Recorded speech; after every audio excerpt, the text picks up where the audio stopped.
qaramada midoobe ayaa xubnaha siyaasiyiinta mucaaradka ah oo la daala dhacaya guuldarooyin siyaasadeed iminkan dhabar ka jibisay waxaana la bedelay wakiilkii qaramada midoobe u qaabilsanaa arrimaha Soomaaliya Ambassador James Iswan kaas oo gacanta ku hayay gal dacwadeed ka dhan ah madaxda dawladda federaalka ah ee Soomaaliya xogo iyo macluumaad ku saabsan ayaan halkan idinku soo koobaya soo dhawaada saaxiibayaal dhamaantiina muuqaalkanna meel fog gaarsiya aragtidiina qaybta faalada ama commenti kaga soo dhiibta hagaagkan ku bilaabo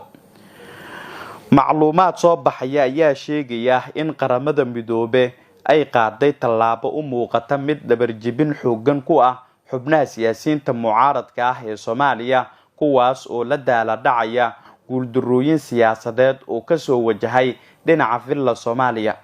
waxa warar soo baxaya ay xaqiijinayaan in la bedelay wakiilkii qaramada midoobe u qaabilsanaa Soomaaliya Ambassador James Iswan kaas oo dhawaan gal dacwadeed ka dhan ah madaxda dawladda federaalka Soomaaliya hanaanka ay u wajahayaan wax ka